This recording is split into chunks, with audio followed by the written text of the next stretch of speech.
another busy week in the LEGO City, and I've still not managed to put back together my monorail. Monorail, how I miss you.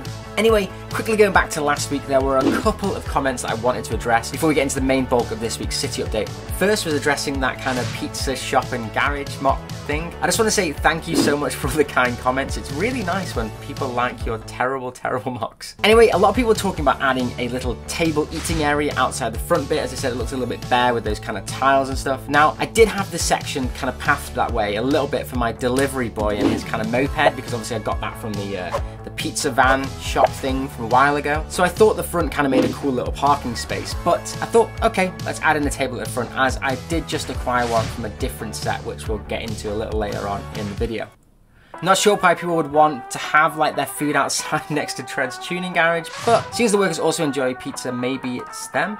Next is the Town Hall placement. Now I left it here for a week, but the wooden beam was just bugging me, and I noticed that a lot of you in the comment section agreed with me, so I moved out of there and just popped it to one side for now, and we'll get back to that later on in the video where I'll show the end of the city update. So before I added the 7 square back in, as I did actually drop it before when I got it out and I had to repair it, but I had a cool package last week and I wanted to open it and test it out, and that is these awesome magnetic connectors from Like My Bricks. So these things are freaking cool and I couldn't wait to try them. So what are they? Well, Like My Bricks sells them in a pack of 2, and basically what they do is they allow you to detach each layer of the buildings without having to kind of detach all the lights and stuff. Now, if any of you have added lighting kit to a modular, you know that you're never ever going to see those interiors again. And little Benji that you left in the middle of Assembly Square is going to be tortured by that dentist for years to come, as you're never going to remember that you left him inside. Well, to counteract that, these magnets allow you to still peer inside your set and see all your figs and all the setups, etc., even if your lighting jobs are a little messy. Another great benefit of these is the fact that you can lift up your buildings easier if you're moving them. You don't have to kind of try and grab the whole thing in one go. The amount of times I've lifted up a building and it's just like broken things off and stuff, and I've lost where bits go, is just so annoying. So I think this is going to really help me in the future as well when moving buildings and stuff around. Anyways, whilst I was adding these new light connectors to Assembly Square, Steph decided to also add one of our Bricknit kits to the detective's office, which did involve her ripping up my new road that I did last week, but that's just the way cities go. So once Assembly Square was added back into the city, I started tiling some of the sections on the roads and pavements, as one of my bricks and pieces orders did arrive. But talking of bricks and pieces, annoyingly the 2x4s are now available, so I've ordered a lot of those. So I'm not going to add the 2x2 ones in here, as they are a pain to remove from like underneath the pavement, so I'll just wait for that order to arrive and then do all that kind of stuff. So also I decided to remove one of my other mocks out of this part of the city, as the side of the Jazz Cafe just looks a little bit ugly next to it, and people did mention that. And I wanted to concentrate on this street now, as I've pretty much finished the street in front, so I wanted to work next like left to right. And I thought of moving the bookshop back over here, which I think is going to look really, really nice next to kind of the other side of it, as it carries the greenery over from the park when that gets done. And that did just leave me with kind of a half modular plot to fill up next to it. Now, this is where that table came in from earlier on in the video, as I decided that the Sesame Street build was a little small for the city, and a few people had been commenting asking if I would kind of like build the rebrickable mock of it. So on our membership stream this Saturday, I decided to break down the set and rebuild it into a half modular building.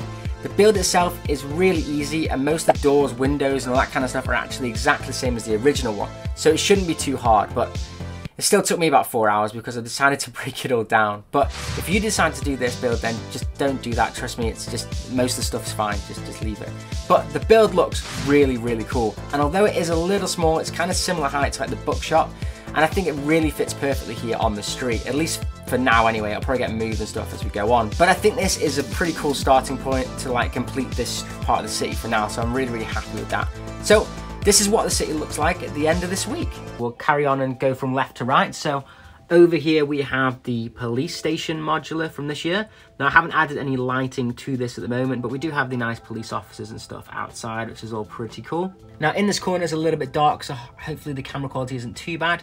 But until I get it lit up, it'll have to just stay a little bit dark at the moment. But here, a lot of people are asking what this thin green building is to the side. That's actually part of the police modular. That is one whole building. But it kind of nicely fits in next to this, obviously, the pizza dojo mock here that we've been doing. And there is the new table that we were on about before. There it is right there, with a pizza delivery guy and his moped outside. And then we have the people from Tread's Tuning kind of waving in Tread himself, who's driving into his garage. And yeah, pretty cool. So I'm pretty happy with this little section of the building. Everything's nice and tiled in for this part of the city, and we have the cool gamer dude there as well with his beatbox. So that's where this part of the section's going. Now we move over to some stuff that we've actually been doing this week, which is the awesome detective's office. As you can see, this is now all lit up because Steph did that for me, and she's done a really good job of tidying up all the lighting inside as well. Looking really nice, no lights kind of wires showing or anything like that. And maybe a little one I see in the back there, but we can tidy that up as we add figs inside and stuff, because I do want to start doing that and showing off the figs and things. And maybe we'll have some sig figs living in the city, which could be pretty cool as well. We can see that guy playing pool through the window. This is looking really nicely lit up, and it goes next to the tuning garage or corner garage here.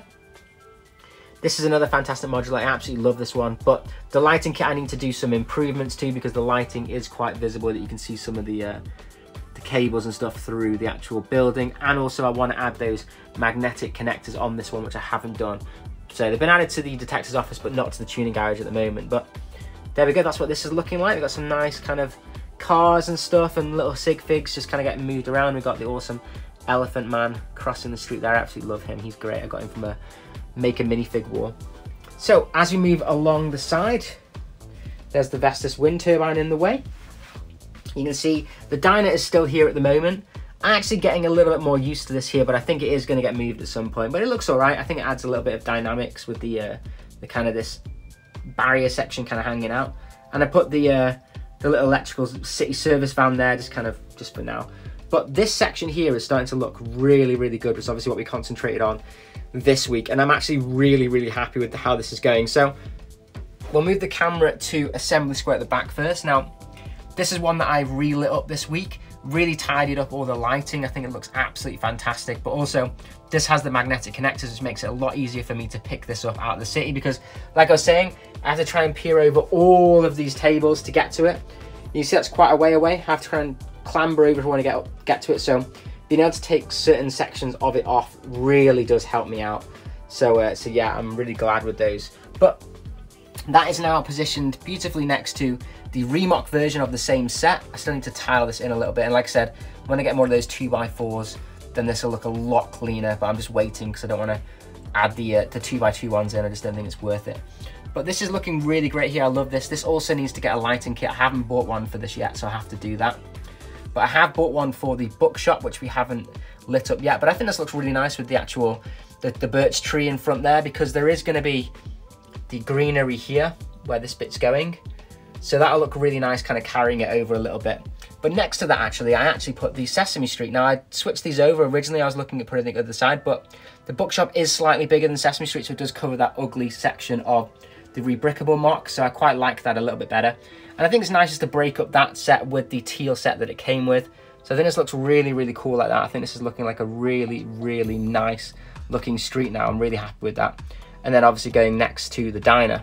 Going from down here, this bit obviously is bare at the moment because it's the table, but I have started putting in the dark green plates right here, and these look really nice. I think these are regular green, you have to buy them. Now, I don't think I have a regular green 32x32 base plate.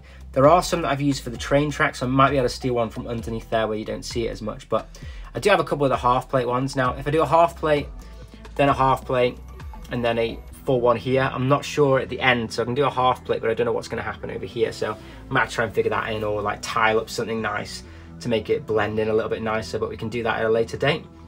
Now over here I have put the town hall just for now. I don't think it's staying here, but a lot of people asked to see what it looked like over here as well.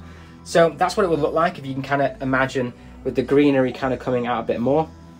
That does look pretty nice, and if you take a step back, it would look pretty sweet, like I said, like there. The only problem that I have with it going here is the fact that I've got tables at the back that's going to cover up, and I don't want that to really be like covering up stuff. So maybe you could go here instead, but I really want it to go over here, which is currently a mess, because I think if you remember before, the train station was here and I had some really nice the road plates going around and some streets and stuff here when we were looking at it before. So I do think that could look really good there, is my kind of thing. And then the monorail going around behind it at some point. But that's just my thoughts. I can show you that in a couple of weeks when I get around to actually doing that.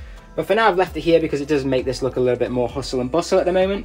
So let us know what you think about that. Now, at the moment, it's still not even raised. So the Palace Cinema next to it is raised, but that one isn't. So it's going to be like 2 plates higher as well. So we'll be even taller than that. But obviously, if it's there, then we're going to be losing out on all the stuff that's going to go kind of behind here from a distance, because this is really hard to get to peer around and stuff. So I didn't want that to get kind of cut off because I do want some kind of cool stuff going here. I was thinking maybe a car park behind the Power Cinema, because that'll kind of add to the monorail here as well. But at the moment, this is kind of like my mock graveyard where I've just kind of put them to one side whilst I was figuring out what to do with this section. But I think the city is looking really, really nice now. But I'd love to know some ideas and thoughts and stuff about how it's going. But I think this is looking really, really great.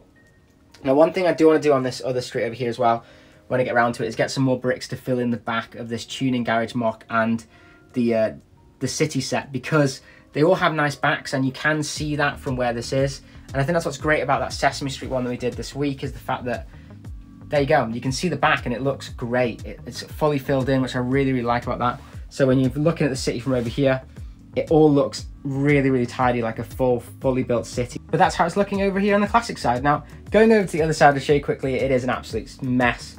But I might as well show you the behind the scenes as well. So that's the monorail and all the monorail track stuff that still need to sort out. Boxes that couldn't fit under the LEGO City at the moment because of the heights.